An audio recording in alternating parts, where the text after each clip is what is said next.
જયંતભાઈ, શું ઘટના છે, કયા વિસ્તારની અંદર ઘટના જે ઢોંગી ભૂવો છે તેને લઈને?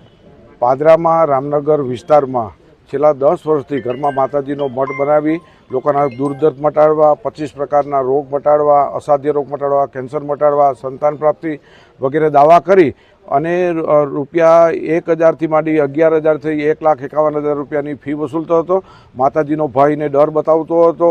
આ ભૂવો છે તે માતાજીને અમુક વ્યક્તિઓ પોતાની માનતા નામે દારૂ પણ ધરતા હતા તેવી પણ હકીકત અમારી પાસે આવી છે. તો અમે અનેક લોકો છેતરાણા છે. ફ્રીજ લઈ દો, ચાંદીના ગ્લાસ લઈ દો, માતાજીની ટેક રખાવે, જુદા જુદા વાર ભરાવે, રવિવાર, મંગળવાર, ગુરુવાર ભરાવે અને એક જાતની દુકાન ખોલી હતી. વિજ્ઞાન જાથા આજરોજ રૂબરૂ આવતા પાદરા પોલીસ સ્ટેશન સાથે રાખીને ફરાર થઈ ગયો છે. પોતાને માતાજી અત્યારે કોઈ પણ પ્રકારની મદદ કરી નથી અને આ ભૂવો જે બોલતો હતો અને લોકોને ભરમાવતો હતો એ પોતે જ ભાગી ગયો છે. લોકોએ આમાંથી બોધપાઠ લેવાની જરૂર છે. અમે લોકોને અપીલ કરી કે હિન્દુ, મુસલમાન કે ક્રિશ્ચન કોઈ પણ આવા ઢોંગી હોય તો એને ખુલ્લા કરી હિંમત રાખીને ફરિયાદ કરવા આગળ આવે તેવી જાથા અપીલ કરે છે. કેવા કયા પ્રકારના જો ફરિયાદ મળી હતી? અમારી પાસે જે હકીકત આવી છે સંતાન પ્રાપ્તિ છે.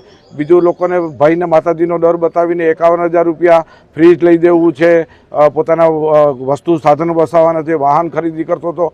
આ બધીને માતાજીનો ડર ને ભયના નામે લોકોની પાસે વસૂલતો હતો. બેંક લૂંટશે તો તેનો ચોર પણ નહીં પકડાય તેવું પોતે એવો પણ ધૂણતા દાવો કરે છે. ધૂણવાવાળા અને સવારીવાળા આખા ભારતની અંદર અમે 2800થી વધુનો પડદાપદ એક પણ સાચો નથી નીકળ્યો. આ ઢોંગીનો એમાં ઉમેરો છે. આ ઢોંગી સંપૂર્ણ ખોટો છે અને એનો જરા પણ વિશ્વાસ ન કરવો. પોતે બેંક લૂંટે તો એનો ચોર પણ પકડાય નહીં એવો દાવો કરે છે. આ ધૂણવાવાળા તમામ માનસિક બીમાર કે સંપૂર્ણ ઢોંગી હોય છે એટલે લોકોએ એના પાસે ભરોસો ન રાખવો તેવી જાથા અપીલ કરે છે.